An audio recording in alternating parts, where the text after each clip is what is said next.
Уважаеми колеги, фирма ВК Конверт произвежда не само зарядни за стартерни батерии, а основното и производство е зарядни за тягови акумулаторни батерии и това е така наречената гама Епекар.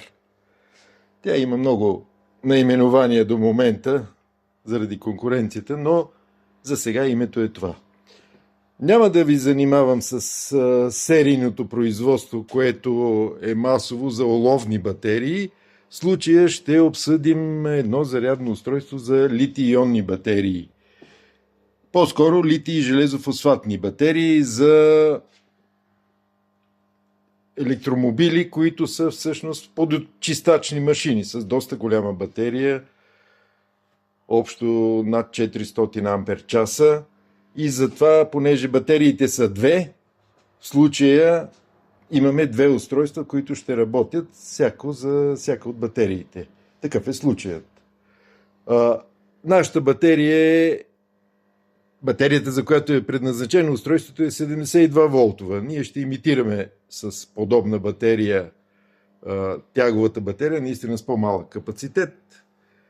И като начало ще я натоварим, за да можем да демонстрираме пълния ток, който устройството дава. Ето, натоварваме с нашето разрядно устройство, което връща енергията от разряда в мрежата. Виждате напрежението как пада. Токът е по две умножене някъде към, доближаваме 40 ампера. И оставяме малко батерията да се разреди. Ето, стигна 70. Тя е силно сулфатизирала батерия, която ползваме за експерименти. И сега ще включиме едно от зарядните устройства, за да можем да демонстрираме неговата работа и пълният му ток. Ето, включваме. Червеният светодиод показва, че виждате 30 ампера, за колкото е предназначено устройството. Тук можем да регулираме тока на разряд. Намаляваме го постепенно. Батерията е била разредена, напрежението се вдига, докато достигне константното напрежение 87,5-88 волта. Токът започва да спада.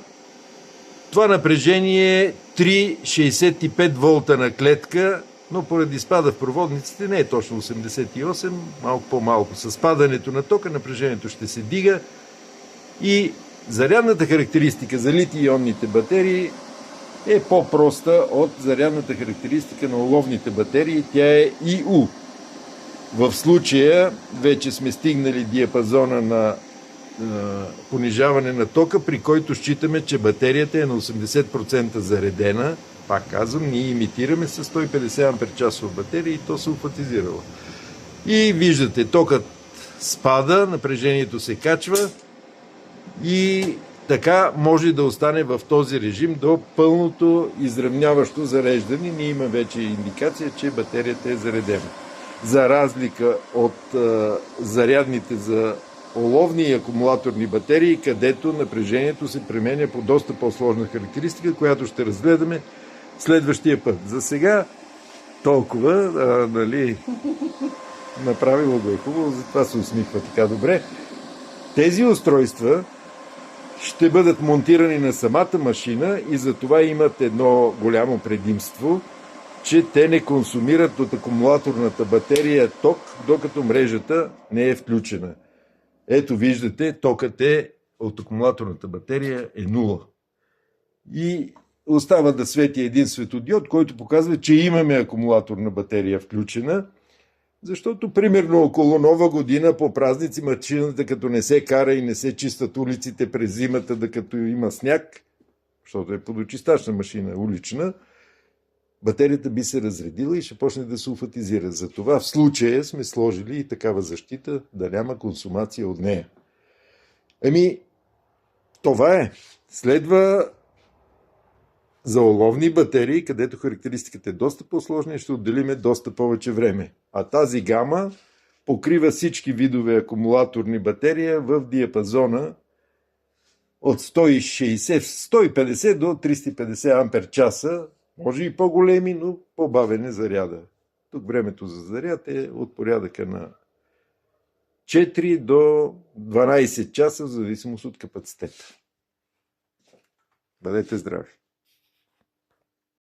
Ще допълня, както ме подсети симпатичната ми колежка Добринка, че тези зарядни устройства в случая с 72-80 волтови батерии с този ток до 350 ампер часа позволява заряд.